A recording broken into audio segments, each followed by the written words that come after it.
Assalamualaikum warahmatullahi wabarakatuh. Kembali lagi di channel Berita Mistis. Untuk kisah kali ini masih melanjutkan dari kisah yang sebelumnya. Sebuah kisah dari tulisannya M. Sidik Tanya Demit. Sebuah kisah yang berjudul Tarian Para Mayat. Sebelum kita lanjut ke ceritanya, tekan dulu tombol like video ini. Dan jangan lupa tekan juga tombol subscribe channel ini. Nyalakan juga lonceng notifikasinya agar tidak ketinggalan cerita-cerita lainnya. Dan buat teman-teman yang belum mengikuti kisah sebelumnya, nanti cek saja linknya yang nanti akan saya sertakan di kolom deskripsi. Dan seperti apa untuk kisah kali ini? Langsung saja kita masuk ke ceritanya.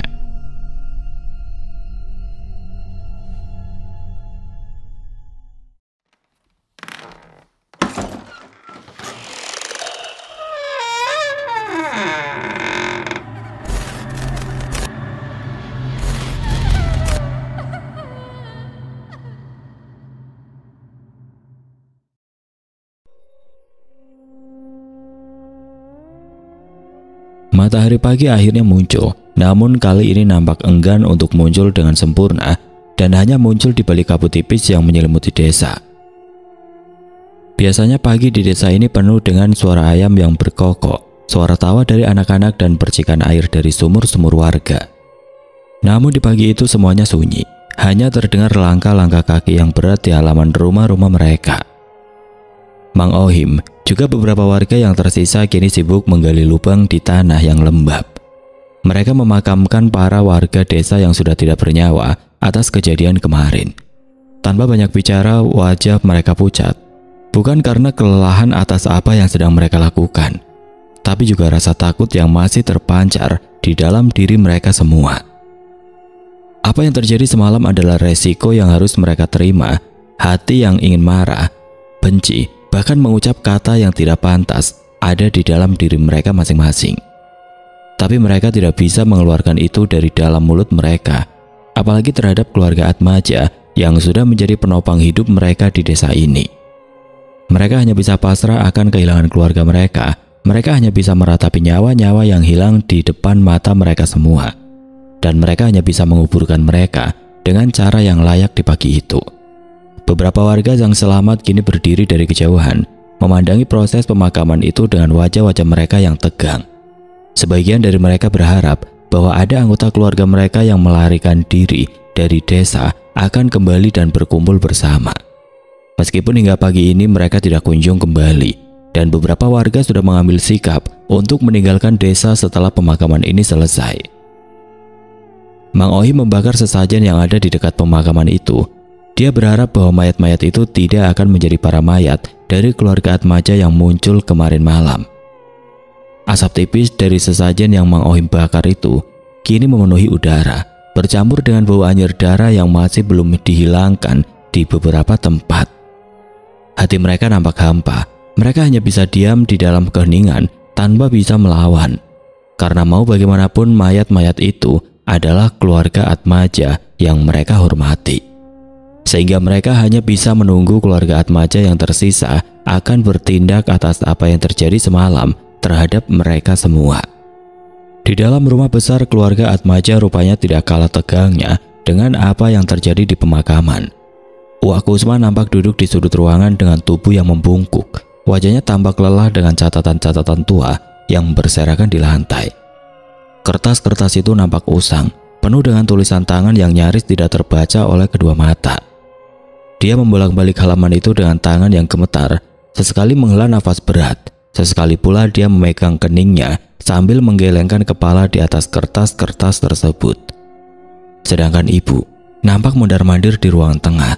Wajahnya yang biasanya tegang kini dipenuhi dengan kerutan kekhawatiran. Ini semua salah kita. Mereka bangkit karena kita. Bahkan para warga yang jadi korban itu semua salah kita. Gumamnya dengan pelan. Suara ibu nampak pelan dengan jempolnya yang dia gigit sambil berjalan. Namun suara itu cukup keras untuk didengar oleh semua orang, termasuk aku yang duduk di pojok ruangan. Ritual ini seharusnya tidak gagal. Ritual ini seharusnya selesai di hari ini dan kita kembali pulang ke rumah kita sekarang. Aku hanya bisa duduk di sana sambil mendengarkan gumaman ibu. Aku tidak berani berkata apa-apa. Hanya ada sebuah rasa sesak di dada setelah melihat semua ini terjadi. Aku tahu apa yang terjadi semalam dan semua teror itu pasti berhubungan dengan ritual itu. Namun aku tidak percaya bahwa ada beberapa warga desa yang kini menjadi korban sekarang. Dan aku semakin tersudut karena beberapa nyawa melayang atas apa yang aku lakukan. Apakah aku harus mengorbankan diriku? Aku sudah tidak peduli bahwa aku harus mati daripada melihat para warga desa meninggal dengan cara seperti itu. Gumamku dalam hati. Aku yang awalnya terdiam secara tiba-tiba menguatkan tekad atas apa yang aku pikirkan. Aku tahu mereka ingin nyawaku sebagai ganti dari ritual itu. Namun aku belum berani mengatakannya kepada mereka hingga hari ini, dan mungkin aku akan mengatakannya sekarang agar semuanya selesai dan itu tidak menjadi beban buatku. Sebelum aku mulai berkata kepada mereka, tiba-tiba ibu berhenti bergerak. Dia menatap Wak Kusman dan berkata dengan nada yang tegas pada saat itu, "Wak Kusman, kamu anak tertua dari keluarga Atmaja. Kamu seharusnya tahu tentang tradisi ini dan kamu harus tahu cara memperbaiki semuanya." Wak Kusman mengangkat wajahnya, lalu menatap wajah ibu dengan keputusasaan. "Aku tidak tahu, Dwi. Ini pertama kalinya aku melihat ritual ini gagal. Bahkan aku tidak tahu apa penyebabnya. Karena tidak mungkin gara-gara Widya, ketakutan, dan kecapean membuat hal itu gagal seketika. Kamu waktu kecil juga seperti itu. Namun mayat-mayat itu tidak merespon apa-apa. Dan ritualnya selesai hingga akhirnya kamu seperti ini." Ibu menghela nafas panjang. Matanya nampak berkaca-kaca karena dia tidak ingin hal itu terjadi, sehingga menjadi teror bagi dia dan para warga desa.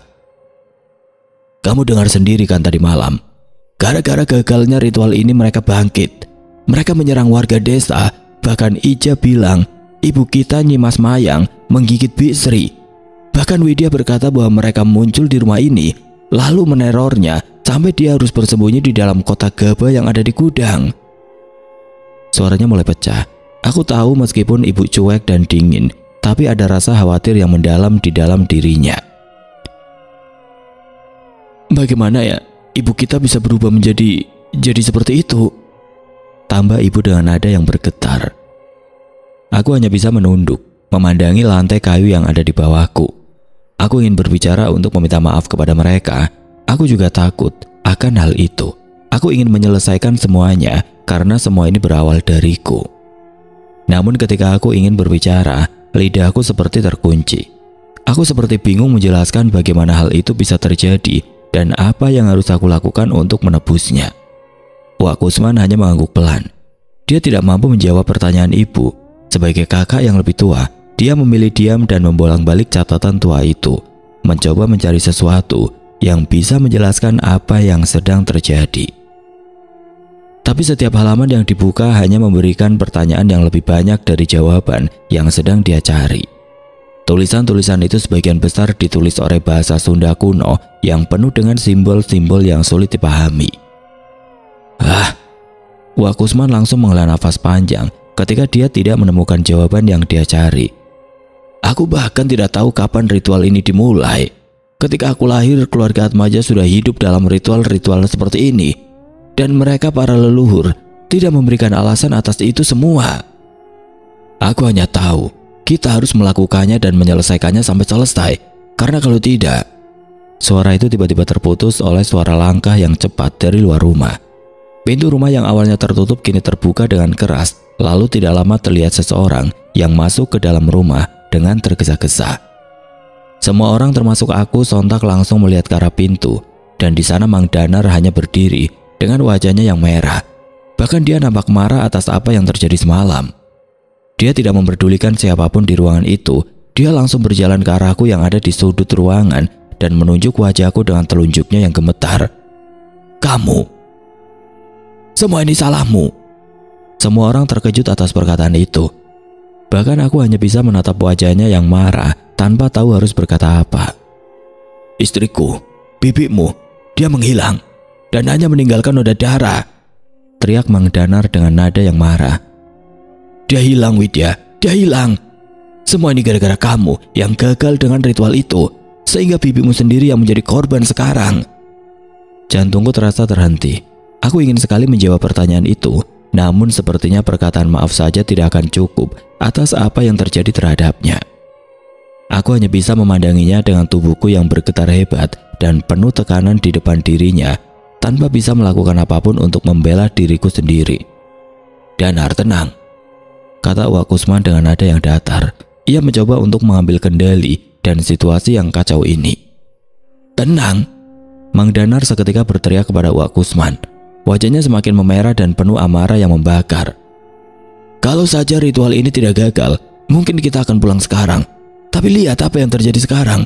Desa ini hancur, orang-orang mati, istriku menghilang. Dan aku yakin ini semua terjadi karena gagalnya dia ketika ritual kemarin terjadi." Telunjuknya yang gemetar kembali mengarah kepadaku. Hal itu membuatku semakin terdiam karena aku adalah sumber dari masalah yang terjadi kepada desa ini sekarang. Tubuhku semakin kaku. Aku semakin tersudut dan tidak bisa berkata apa-apa, hanya perasaan dingin yang merambat dari ujung kaki hingga kepala. Dan itu membuatku kemudian menunduk dan tidak berani menatapnya. Wak Kusman mencoba menenangkan adik bungsunya lagi sekarang. Namun sebelum dia bisa menenangkan suasana, ibu kemudian mendekat ke arahnya dengan sorot mata yang tajam. Dia maju satu langkah ke arah Mang Danar dengan suaranya yang bergetar dan penuh akan kemarahan yang dia tahan sejak kemarin malam. "Jadi ini salah Widya?" bentak ibu kepadanya. "Kamu lupa, Danar. Siapa yang mendorong kita melakukan ritual ini? Siapa yang bilang bahwa ini cara satu-satunya untuk mengangkat kembali keluarga Atmaja atas kegagalan Widya pada saat itu? Bukankah kamu dan juga kakakmu itu, serta istrimu yang ikut dalam pembicaraan tentang ritual ini pada malam itu? Aku sudah menahan ini, mencoba menahan agar dia tidak melakukan ritual ini. Aku tahu resikonya. Kalaupun ini berhasil, Widya tidak akan mempunyai suami yang akan menemani dia sepanjang hidupnya karena ritual itu. Dan apabila aku dan dia mati, wajah dan tubuhku tidak akan diterima bumi dan akan seperti mereka yang kulitnya tidak akan didekati oleh belatung, seperti mayat-mayat yang lain. Aku tahu resiko itu, Danar. Aku tahu itu. Kamu tahu bayaran melahirkan Widya. Itu adalah nyawa dari bapaknya. Sehingga aku juga berbeda bapak denganmu, karena ketika anak wanita lahir, sang ayah akan meninggal. Dan itu terjadi di semua wanita di keluarga Atmaja atas ritual yang mengikat mereka. Makanya, ketika Widya gagal di pagelaran itu, aku berencana melatih dia lebih keras tanpa pernah memakai ritual ini, dan aku yakin dia bisa mengangkat nama Atmaja tanpa melakukan hal ini. Tapi ibu menatapku secara perlahan. Lalu dia kembali menoleh ke arah Mang Danar dengan wajah yang sudah memerah. "Kalian yang memaksa aku melakukan hal ini terhadap Widya, bahkan istrimu sendiri, Sri." Mang Danar terlihat terkejut mendengar kata-kata ibu, tapi kemarahannya nampak belum padam.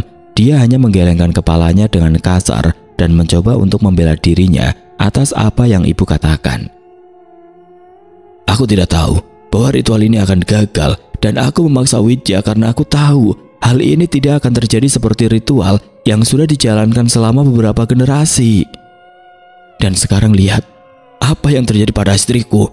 Apa kalian mau menjadi korban seperti istriku sekarang?" Mang Danar membalasnya dengan nada yang sudah melemah, dan ibu yang mendengar hal itu kembali membalasnya dengan nada yang tajam. "Jangan salahkan Widya atas apa yang terjadi," kata ibu yang membalas dengan tajam.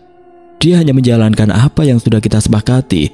Kalau ada yang salah dalam ritual ini, itu bukan salah dia sepenuhnya, tapi karena kita tidak memastikan dengan benar bahwa dia bisa menjalankan ritual itu hingga selesai." Brak! Tiba-tiba Mang Danar langsung memukul dinding rumah dengan keras. "Lalu aku harus menyalahkan siapa, Dwi? Istriku hilang. Yang aku temukan hanya noda darah, dan aku tidak bisa menemukannya hingga pagi ini. Aku tahu kamu tidak mempunyai empati atas dia. Semenjak kita menikah, kamu dan Kusman tidak setuju karena dia berasal dari keluarga yang sama dengan kita. Keluarga yang hidup dari panggung ke panggung. Dan dia adalah keluarga yang saling bersaing dengan keluarga Atmaja. Tapi aku kini kehilangannya. Dan itu semua salah dia karena gagal dengan ritualnya."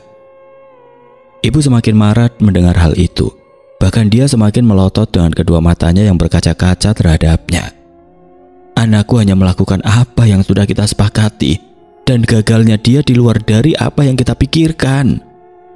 Ibu berkata seperti itu dengan menekan kata per kata, mencoba agar Mang Danar mengerti atas apa yang dia katakan. Namun Mang Danar hanya tertawa sinis mendengar hal itu. Kalian memang tidak penuh empati. Bahkan mayat-mayat warga desa yang dimakamkan oleh Mang Ohim, kalian tidak mendatanginya di pagi ini. Ruangan ini menjadi hening seketika. Ibu hanya bisa diam sejenak dengan mulutnya yang terbuka. Dia sudah capek meladeni adik bungsunya yang tergila-gila dengan wanita yang kini menjadi istrinya. Ibu sadar, kegagalan ritual itu sudah menjadi bencana. Namun dia tidak bisa membiarkan siapapun menyalahkan aku atas kegagalan yang aku perbuat. Di dalam sosoknya yang dingin, dia masih membela aku meskipun aku salah. Dan kini dia berada paling depan ketika pamanku sendiri menyalahkanku atas apa yang terjadi semalam. Suasana yang semakin tegang dan ibu yang kini mulai ingin membalas apa yang Mang Danar katakan, tiba-tiba ditahan oleh Uwak Kusman yang angkat bicara untuk menengahi mereka berdua. "Sudah, berhenti kalian berdua," katanya dengan suara yang berat. Dia mengangkat tangannya untuk menghentikan perdebatan itu. "Tidak ada gunanya kita saling menyalahkan. Apapun yang terjadi itu adalah tanggung jawab kita bersama sebagai keluarga Atmaja." Semua orang di ruangan itu langsung terdiam. Ibu dan Mang Danar tahu bagaimana marahnya Uwak Kusman, sehingga mereka memilih untuk diam sekarang. Uwak Kusman menghela nafas panjang sebelum akhirnya melanjutkan. Dan kali ini dia berkata dengan nada yang lebih tenang. "Kita, keluarga Atmaja, hidup dan tergantung pada ritual-ritual seperti ini. Keluarga Atmaja tidak membedakan keturunan wanita atau laki-laki. Semua ada ritualnya masing-masing." Tapi sekarang, Uwak Kusman tiba-tiba menggeleng pelan. Kedua matanya kembali menatap kertas catatan yang berserakan sambil memegang keningnya. "Ketika ada yang salah dengan ritual ini, kita tidak punya jawaban. Kita hanya mengikuti apa yang diajarkan oleh para leluhur kita, tanpa benar-benar mengerti alasan di baliknya. Dan pada saat ini, semua itu membawa kita ke sini, ke dalam keadaan ini." Ucapan itu membuat ruangan kembali sunyi. Hanya ada suara angin yang terdengar masuk dari pintu rumah. Bahkan ucapan Uwak Kusman tidak dibalas oleh ibu dan Mang Danar. Dia hanya menatap lantai dengan tatapan yang kosong. Uwak Kusman hanya menatap mereka berdua. Dia menunggu bantahan dari ibu dan Mang Danar. Namun mereka memilih untuk diam, sehingga Uwak Kusman kembali berkata, "Ada satu hal yang pasti sebelum kita mendatangi para warga desa.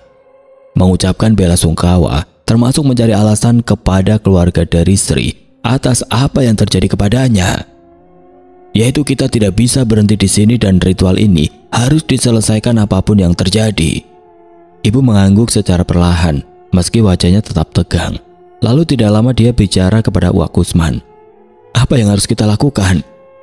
"Kita akan fokus dengan apa yang sudah kita sepakati pada malam kemarin, yaitu kita ulangi ritualnya pada malam ini," jawab Uwak Kusman dengan nada yang tegas. "Kita undang lagi leluhur kita, termasuk ibu kita Nyimas Mayang, buat mereka hadir seperti malam kemarin. Dan kamu Widya, kamu tahu kan sekarang, semua sudah menjadi bencana dan kita harus melakukannya lagi. Dan kamu harus menari lagi untuk mereka sampai ritualnya selesai." Jujur aku sebenarnya takut ada sebuah keraguan di dalam diriku sehingga tubuhku gemetar hebat. "Tapi kalau gagal lagi..." Uwak Kusman hanya menggelengkan kepala. "Kita tidak punya pilihan lain. Jika kita tidak menyelesaikan semua ini, semuanya akan menjadi lebih buruk." Aku hanya bisa mengangguk pelan, meski hatiku lebih berat. Bagaimanapun pada malam ini aku harus melakukannya lagi. Dan apabila ketika di dalam ritual itu, mereka masih ingin meminta nyawaku, aku siap. Aku harus melakukannya. Aku tidak akan berbicara hal ini kepada mereka. Namun aku rela mengorbankan nyawaku agar semuanya selesai pada malam ini ketika ritual itu kembali diulang. Udara di siang itu terasa berat. Desa yang awalnya tenang kini diselimuti oleh keheningan. Matahari yang bersinar terang di atas sana kini ditutupi oleh kabut tipis yang menyelimuti desa di siang itu. Udara yang biasanya segar kini terasa suram, seperti diselimuti oleh ancaman yang tidak terlihat di antara para warga yang masih tersisa di sana. Rumah keluarga Atmaja yang luas kini dipenuhi oleh beberapa warga desa. Mereka duduk di ruangan tengah dengan wajah-wajah mereka yang penuh kesedihan. Tidak ada satupun yang berbicara di sana. Mata-mata mereka nampak kosong dan menatap ke arah lantai dan dinding kayu dengan bekas cakaran yang masih membekas dari semalam.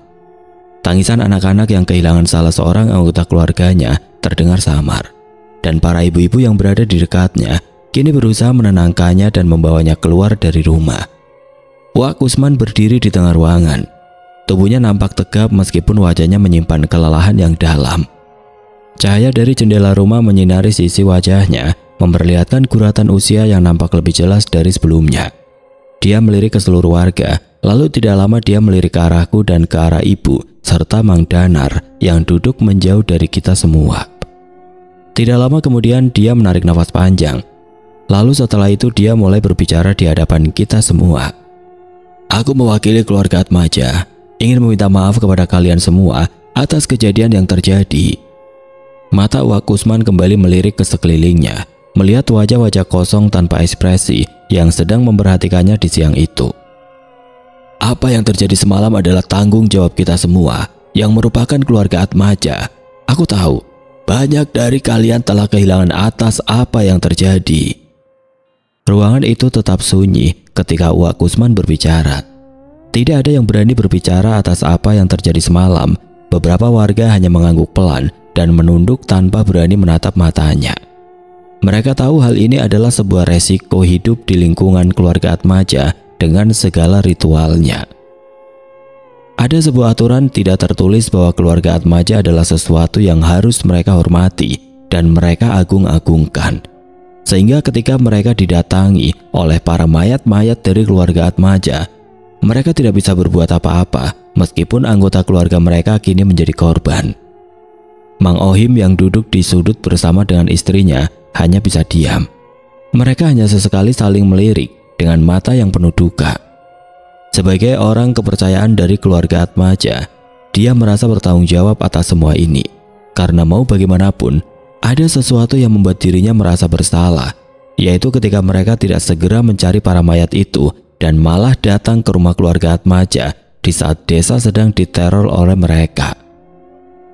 Sedangkan aku hanya duduk di sebelah ibu dengan tanganku yang gemetar. Ibu hanya duduk dengan tubuhnya yang kaku dan matanya yang lurus ke depan tanpa menunjukkan emosi apapun pada saat itu.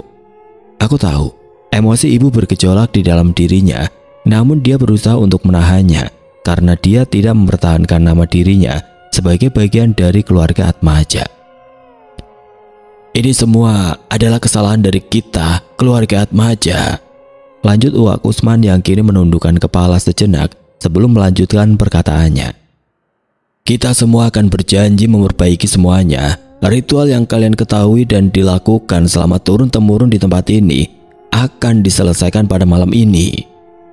Dan apa yang terjadi semalam, itu semua adalah sebuah kesalahan yang akan kita perbaiki pada malam ini.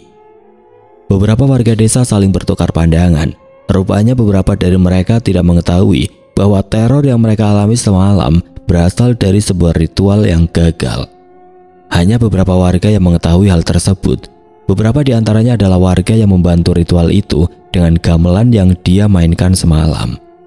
Meskipun mereka baru mengetahui atas apa yang terjadi, tapi tidak ada yang berani mengutarakan isi hati yang ada di dalam diri mereka. Mereka tahu kesuburan, ketenangan, dan juga tempat mereka berpijak berasal dari keluarga Atmaja. Menentang dan mempertanyakan tindakannya akan membuat mereka celaka. Tanpa adanya keluarga Atmaja yang membuat desa ini di generasi yang lampau, mereka tidak akan bisa hidup dari menikmati hasil yang mereka dapatkan selama ini. Sehingga mereka benar-benar menghormati keluarga Atmaja dan hanya bisa mengikuti semua arahan para anggota keluarganya. Apalagi keluarga Atmaja telah menyediakan pekerjaan, tanah, bahkan perlindungan bagi desa selama beberapa generasi. Sehingga apa yang terjadi semalam hanya bisa membuat mereka terdiam dan ikhlas atas apa yang menimpa keluarga mereka pada saat itu. Wak Kusman kembali menghirup nafas panjang, lalu tidak lama dia melanjutkan perkataan itu dengan nada yang lebih lembut. Aku tahu ini sulit. Aku tahu juga kalian tidak menyangka atas apa yang terjadi semalam. Namun apabila kita ingin menyelesaikan hal ini dan bisa tidur tenang kembali, aku membutuhkan bantuan kalian untuk mempersiapkan ritual pada malam ini. Karena ini bukan untuk Widya atau keluarga Atmaja, tapi untuk kita semua. Warga yang duduk di sana masih diam tanpa pernah berbicara. Mereka seperti menimbang-nimbang atas apa yang dikatakan Uwak Kusman sekarang. Aku merasakan sebuah ketegangan dari dalam diri mereka. Mereka sebenarnya ingin menolak akan hal itu. Namun mereka tidak punya keberanian atas keluarga Atmaja yang mereka hormati. Uwak Kusman langsung menoleh ke arah kita semua. Ibu seketika mengangguk pelan tanpa berkata apa-apa. Ekspresinya datar seperti biasanya, sedangkan Mang Ohim dan Ija saling melirik sebelum akhirnya mereka juga mengangguk dengan pelan. Aku hanya mengangguk sambil menunduk. Meskipun di dalam diriku, aku ingin segera pergi dan menjauh dari ritual ini, tapi aku harus melakukannya. Dan gagal atau tidaknya ritual itu berasal dari diriku yang akan menarik kembali dengan para mayat-mayat leluhur itu. Uwak Kusman mengangguk ketika melihat kita semua setuju. Lalu tidak lama dia melirik ke arah Mang Danar. Dia menatap sedikit agak lama sehingga Mang Danar menatapnya sekarang. Mang Danar nampaknya masih marah atas apa yang terjadi pada istrinya. Salah satu tangannya terlihat mencengkeram lututnya dan menatap Uwak Kusman dengan amarahnya yang belum menghilang. Aku tidak akan membantu sekarang. Silakan kalian melakukan ritual tersebut, katanya dengan nada yang datar namun tegas. Ucapan itu seketika membuat suasana menjadi sunyi. Semua mata langsung tertuju kepada Mang Danar yang duduk di pojok. Ibu yang dari tadi diam langsung bangkit dari duduknya. Wajahnya tampak memerah dan amarah yang dia redam dari semalam kembali muncul ketika Mang Danar berkata seperti itu. Danar, kamu pikir ini semua bukan tanggung jawabmu? Ritual ini terjadi karena kesepakatan kita. Bahkan kamu dan Sri yang menyarankan aku untuk melakukan hal ini kepada Widya. Lalu sekarang kamu mau lari dari tanggung jawab. Mang Danar yang tadinya sedikit menunduk seketika menatap ibu dan membalas perkataannya. Dwi, aku tidak lari dari tanggung jawab, tapi aku masih belum menemukan jawaban tentang di mana Sri sekarang. Jadi aku lebih memilih untuk mencari Sri. Aku ingin tubuhnya ditemukan agar aku bisa bertanggung jawab dengan keluarganya daripada harus melakukan ritual itu lagi pada malam ini. Ibu kembali emosi. Aku sempat memegang tangan ibu dan memberi isyarat agar ibu bisa tenang. Namun dia langsung melepaskan tanganku dan kembali berkata di depan para warga pada siang itu. Kamu pikir kamu saja yang kehilangan? Apa kamu tidak lihat mereka? Mereka juga sama kehilangan. Dan kita sebagai keluarga Atmaja harus bertanggung jawab akan hal itu. Karena mau bagaimanapun, mereka juga bagian dari Atmaja, bagian dari sebuah generasi yang tinggal di sini bersama dengan keluarga kita. Uwak Kusman yang tidak ingin mereka ribut kembali tiba-tiba langsung berdiri dan mencoba menengahi. Dwi, cukup. Biarkan dia. Kita sudah cukup merasakan bagaimana hasilnya jika ritual itu gagal.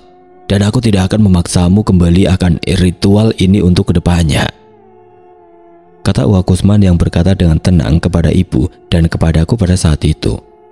Apabila nanti Widya sudah selesai ritual dan melanjutkan hidupnya hingga melahirkan anak perempuan, nanti aku akan mengikutimu untuk tidak melakukan ritual ini lagi. Namun sekarang mau tidak mau kita harus menyelesaikannya. Karena mau bagaimanapun, mereka yang tinggal di sini akan ketakutan apabila para leluhur dan ibu kita tidak kembali ke makamnya masing-masing. Mang Danar menatap Uwak Kusman dengan tajam. Dia kemudian berkata dengan nada yang lebih pelan dari sebelumnya. Aku akan mencari sendiri istriku. Kalian lakukan saja ritual itu. Namun aku tidak akan bisa membantu sebelum istriku ditemukan. Mang Danar kemudian berdiri dan keluar dari rumah melewati para warga yang duduk di sana. Ibu hanya menatapnya pergi tanpa pernah melarangnya. Dan hal itu seketika membuat suasana kembali menjadi hening sekarang. Uwak Kusman menarik nafas panjang. Dia mengangkat tangannya dan menempelkan salah satu tangannya ke arah kening. Dan tidak lama kemudian dia menoleh kembali ke arah para warga. Apakah ada yang mencoba untuk pergi lagi? Para warga hanya bisa menggelengkan kepala. Mereka tidak berani untuk menentang keluarga Atmaja yang selama ini bisa menopang kehidupan mereka. Lalu setelah itu Uwak Kusman kembali berkata, kalau misalkan tidak akan ada yang ingin pergi, maka kita akan mulai persiapannya sekarang. Karena mau bagaimanapun, Kita tidak punya waktu banyak sebelum malam tiba." Para warga yang mengerti atas ucapan Uwak Kusman kini mengangguk dan berdiri seperti tahu atas apa yang akan mereka lakukan. Mereka hanya mengangguk pelan dan pamit sebelum melangkah keluar rumah untuk membantu persiapan ritual yang akan dilakukan lagi pada malam nanti. Sedangkan aku hanya duduk dan tidak bergerak. Tubuhku yang merasa tertekan hanya bisa membuatku tidak bisa berbuat apa-apa. Aku takut ritual itu gagal lagi. Dan hal itu terjadi sehingga aku lebih memilih untuk diam. Ibu dan Uwak Kusman kini melihat para warga keluar secara perlahan. Bahkan dia mengeluarkan beberapa uang lembar dan memberikannya kepada Mang Ohim untuk membantu persiapan ritual itu. Ketika ruangan tengah mulai sepi, Uwak Kusman mendekatiku secara perlahan. Dia menepuk bahuku dengan pelan sambil berkata, "Ingat, tidak boleh gagal lagi kali ini. Karena ini bukan untukmu atau keluarga Atmaja saja, tapi bebanmu kali ini lebih berat, yaitu untuk keberlangsungan para warga yang tinggal di sini." Aku hanya bisa mengangguk, meskipun hatiku terasa berat sekarang dan di dalam diriku masih ada sebuah keraguan yang masih menggema. Aku hanya bisa berharap pada nanti malam aku bisa melakukannya. Dan aku berjanji, apabila mereka ingin nyawaku sebagai ganti dari apa yang terjadi sekarang, aku rela untuk melepaskan di malam tersebut demi keluarga Atmaja. Setelah semua sepakat untuk memulai ritual itu kembali, kita akhirnya mulai bersiap-siap untuk mempersiapkan itu semua. Aku, Uwak Kusman, ibu dan beberapa warga kini berjalan perlahan ke pemakaman desa. Tidak ada tawa dalam perjalanan itu. Tidak ada pula percakapan antara kita semua. Hanya suara langkah kaki yang berat di atas tanah basah yang berkerikil. Dan Uwak Kusman yang berjalan di depan sana terlihat membawa sesajen yang sudah dipersiapkan oleh Mang Ohim dan Ija pada saat itu. Sedangkan ibu hanya bergumam sepanjang jalan, entah apa yang dia lakukan.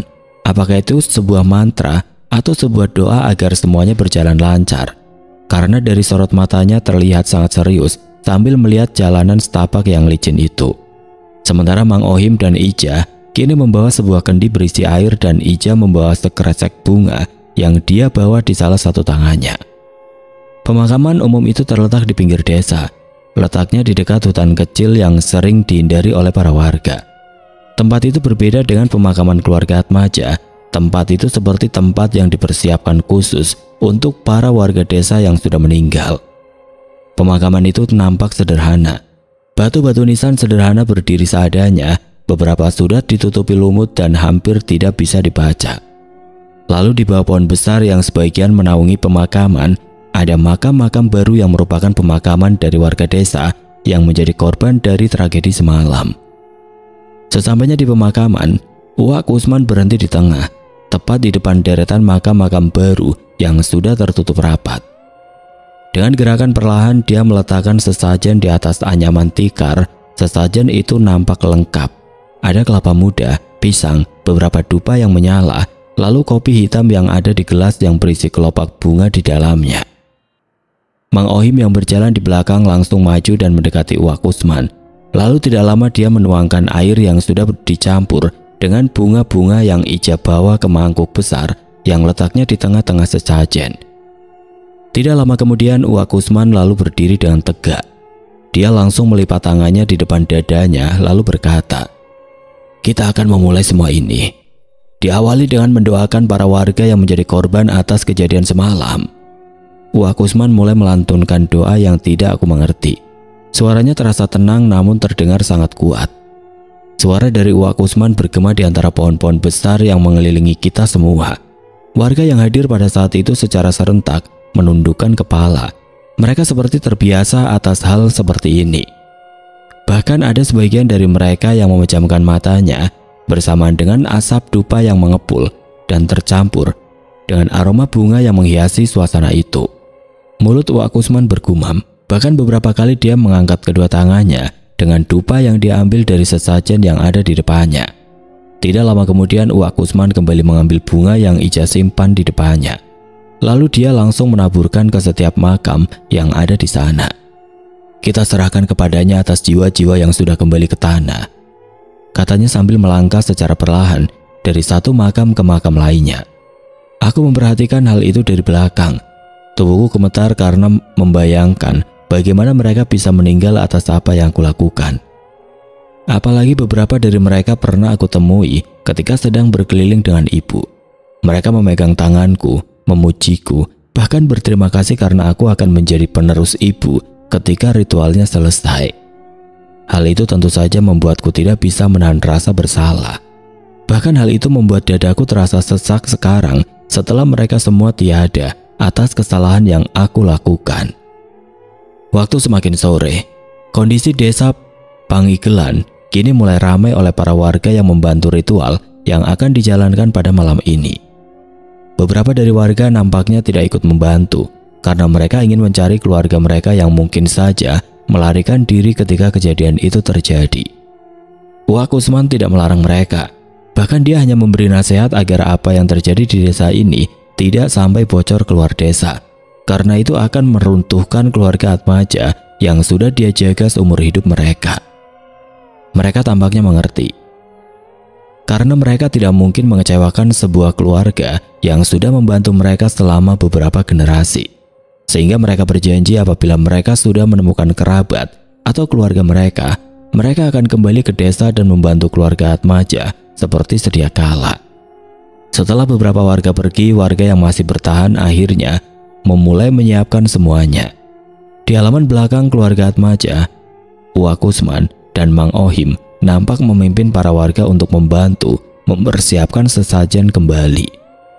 Aroma anyir darah ayam tercampur dengan harum bunga kini menyebar di sekitar rumah. Beberapa warga sibuk membawa kambing dan menyembelihnya di depan rumah, lalu mereka langsung memotong kepalanya dan membersihkan kepalanya yang akan digunakan dalam ritual. "Ayamnya sudah siap?" tanya Wak Usman kepada salah satu warga yang membawa ayam di dalam keranjang. "Sudah, ini mau disembelih," jawab salah satu warga. Wak Usman kembali mengangguk sambil berkata, "Iya, siapkan mangkuk untuk darahnya dan jangan sampai tumpah." Para warga itu mengangguk dan segera mengambil seekor ayam dari keranjang. Terdengar suara ayam tersebut memecah keheningan di antara para warga yang sibuk mempersiapkan ritual pada saat itu. Tidak lama kemudian suara itu hilang bersamaan dengan leher ayam tersebut yang terpisah dari tubuhnya. Darah yang mengucur deras berlangsung ditampung di dalam mangkuk tanah liat berwarna merah, dan hal itu seketika mengeluarkan bau yang sangat tajam. Beberapa warga yang lain nampak sedang sibuk merangkai bunga yang dipetik dari hutan sekitar desa. Aku memperhatikan mereka dari kejauhan, dan ibu nampak diam sambil memandangi mereka tanpa pernah menjelaskan apa yang sedang mereka lakukan. Aku merasa persiapan ini seperti lebih mewah dari kemarin, karena ritual kemarin tidak seperti ini, sehingga ritual yang aku lakukan kemarin terlihat lebih sederhana dari apa yang aku lihat sekarang. Mang Ohim datang dari dalam rumah, tiba-tiba mengagetkanku. Dia bersama dengan para warga melewatiku sambil membawa gamelan yang dibalut oleh kain hitam. Bunga-bunga yang dirangkai kini dikalungkan ke gamelan yang dia bawa. Lalu tidak lama kemudian seorang menampak menyiramkan air dari dalam kendi sambil melafalkan beberapa mantra yang tidak aku mengerti. Wak Usman berdiri di tengah-tengah mereka, mencoba mengawasi semuanya dengan tatapan yang serius.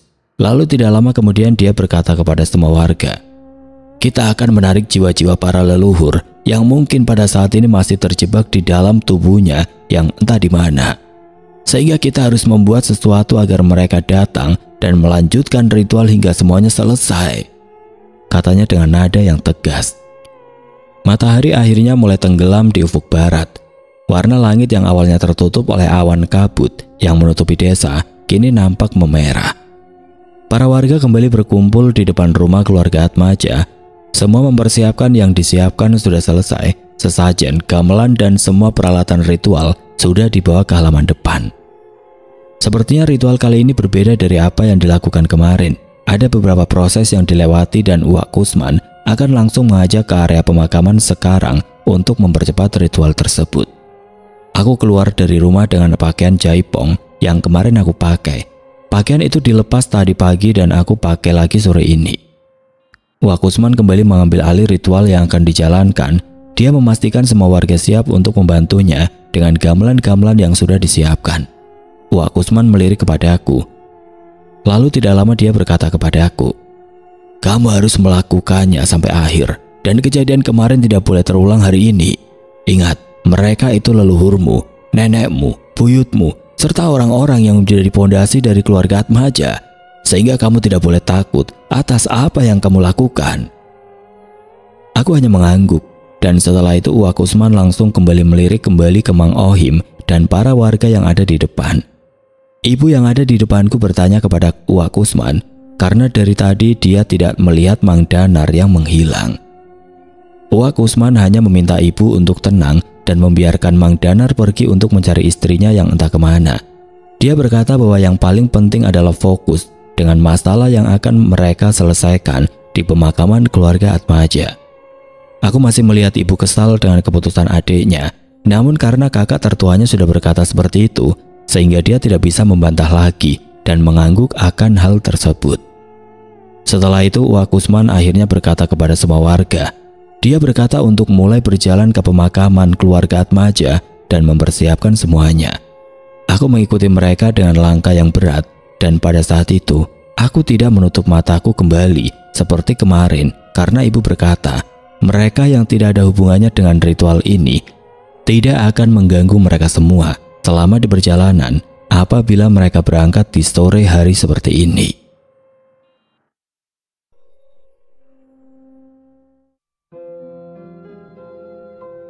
Oke teman-teman, sampai di sini dulu ceritanya. Nantikan kelanjutan kisah ini di video berikutnya. Agar tidak ketinggalan, klik tombol subscribe channel ini dan nyalakan lonceng notifikasinya. Wassalamualaikum warahmatullahi wabarakatuh.